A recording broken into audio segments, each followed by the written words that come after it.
رضا کے قلم میں ہے کچھ دھار ایسی، چلے دشمنوں پر وہ تلوار دے۔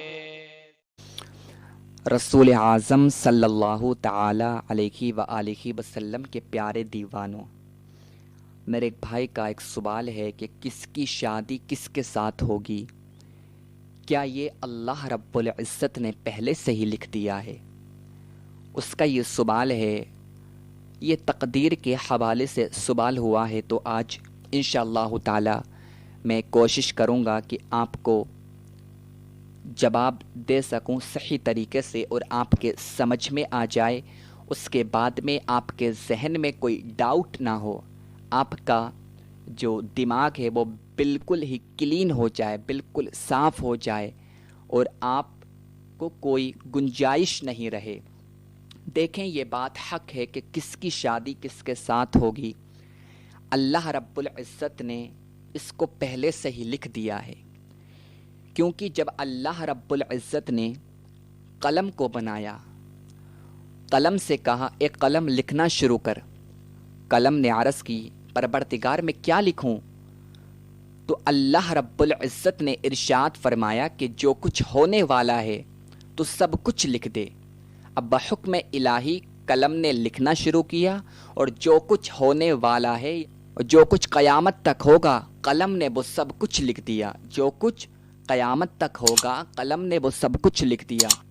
اب دیکھیں، اگر کوئی شخص یہ کہتا ہے کہ کوئی شراب پیتا ہے تو شراب پینے والے کو سزا کیوں دی جائے گی؟ اگر کوئی زنا کرتا ہے تو زنا کرنے والے کو سزا کیوں دی جائے گی؟ یہ تو پہلے ہی اللہ رب العزت نے لکھ دیا ہے، پھر سزا کس بات کی، پھر گناہ کس بات کا؟ اگر کوئی شراب پیتا ہے تو شرابی کا اس میں کیا قصور ہے؟ یہ تو اللہ رب العزت نے پہلے سے ہی لکھ دیا ہے۔ اگر کوئی یہ کہتا ہے تو اس نے کفر کیا ہے، کیونکہ اس نے اللہ رب العزت پر تہمت لگائی ہے۔ میرے آقا کے دیوانوں، آپ مجھے سمجھنے کی کوشش کریں اور آپ میرے جملوں پر غور کریں اور بہت اچھے طریقے سے سمجھیں۔ یہیں پر لوگ اپنا ایمان ختم کر دیتے ہیں۔ یہاں ایمان اور کفر کا فیصلہ ہونے والا ہے۔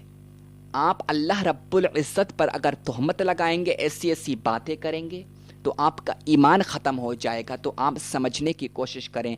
اگر اللہ رب العزت نے کسی کے لیے یہ لکھا ہے کہ یہ شراب پیے گا، تو اس کا مطلب یہ نہیں ہے کہ اللہ نے لکھا ہے اس وجہ سے ہم شراب پی رہے ہیں۔ اللہ رب العزت نے جب اس دنیا کو پیدا نہیں کیا تھا، اسی وقت اللہ رب العزت نے اپنے علم کے ذریعے سے، اس کے علم کی اتنی وسعت ہے کہ ہم اس کے علم کا اندازہ بھی نہیں لگا سکتے، کیونکہ ذرے ذرے قطرے قطرے کا علم اللہ تعالی رکھتا ہے۔ اللہ رب العزت کے علم میں تو کوئی اعتراض نہیں کر سکتا۔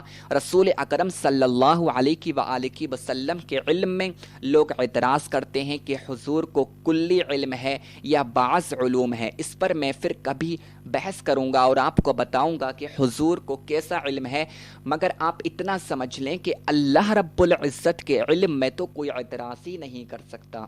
اللہ تعالیٰ ذرے ذرے کا علم رکھتا ہے، اللہ تعالیٰ قطرے قطرے کا علم رکھتا ہے۔ جو ہونے والا تھا، اللہ رب العزت نے سب کچھ اپنے علم سے پتہ لگا لیا کہ کون شراب پیے گا، کون زنا کرے گا۔ آپ ایسا کرنے والے تھے، اس وجہ سے اللہ تعالیٰ نے لکھا ہے، اللہ تعالیٰ نے لکھا ہے، اس وجہ سے آپ ایسا نہیں کر رہے ہیں۔ آپ اتنا سمجھ لیں، اللہ رب العزت نے اس وجہ سے لکھا ہے کہ آپ ایسا کرنے والے تھے، اس وجہ سے اللہ رب العزت نے تقدیر میں لکھا ہے۔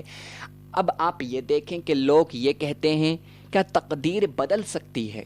کیا تقدیر بدل سکتی ہے؟ کیونکہ ہم نے حضور سیدنا غوث اعظم رضی اللہ تعالیٰ عنہ کا یہ ارشاد سنا ہے کہ حضور سیدنا غوث اعظم رضی اللہ تعالیٰ عنہ ارشاد فرماتے ہیں کہ میں تقدیریں بدل دیتا ہوں۔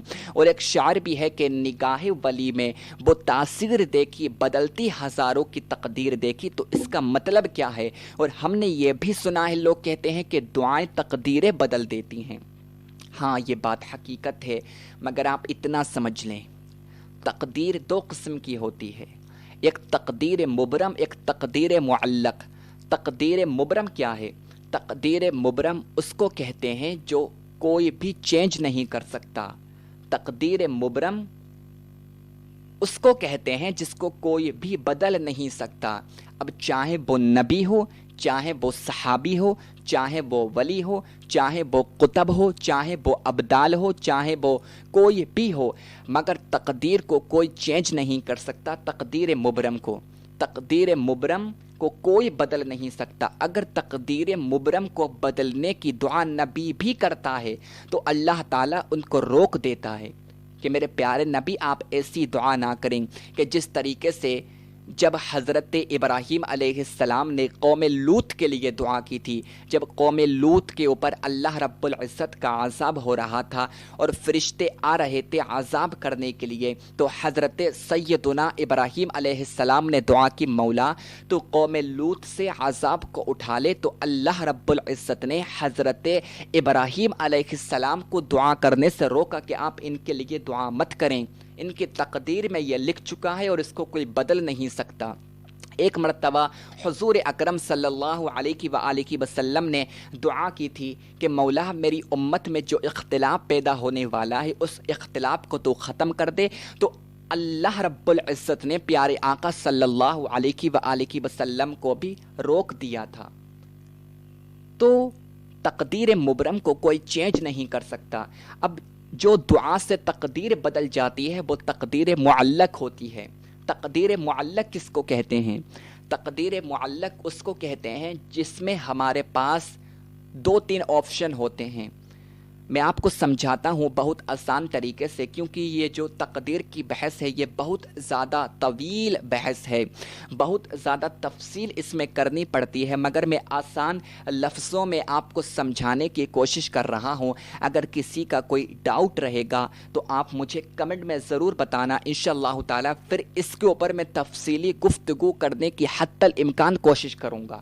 تو جو تقدیر معلق ہوتی ہے، آپ مثال کے طور پر سمجھیں، آپ کہیں پر جا رہے تھے، 2 راستے آپ کو نظر آئے، ایک دائیں طرف ایک بائیں طرف، اور اگر آپ دائیں طرف جائیں گے تو آپ کی کسی سے لڑائی ہو جائے گی یا آپ کا ایکسیڈنٹ ہو جائے گا، اور اگر آپ بائیں طرف جائیں گے تو آپ بچ سکتے ہیں. یہ آپ کا آپشن ہے، یہ تقدیر معلق میں لکھا ہوا ہوتا ہے. تو یہ آپ کے اوپر ڈیسائیڈ کرتا ہے. اللہ رب العزت نے آپ کو اتنا اختیار دیا ہے کہ آپ اس سے بچ سکیں. اگر آپ بائیں طرف جائیں گے تو آپ بچ جائیں گے، آپ دائیں طرف جائیں گے تو آپ کا ایکسیڈنٹ ہو جائے گا یا آپ کی کسی سے لڑائی ہو جائے گی یا آپ کچھ غلط کام کر لیں گے. تو اس کو تقدیر معلق کہتے ہیں. تقدیر معلق لٹکی ہوئی رہتی ہے. تقدیر مبرم کو تو کوئی چینج نہیں کر سکتا، مگر تقدیر معلق کو چینج کیا جا سکتا ہے. اللہ کا ولی اس کو چینج کر سکتا ہے. جیسے کہ مثال کے طور پر اگر کوئی کسی بیماری میں مبتلا ہو چکا ہے تو ولی اگر اس کے لیے دعا کر دے گا تو اس کو بیماری سے شفا مل جائے گی.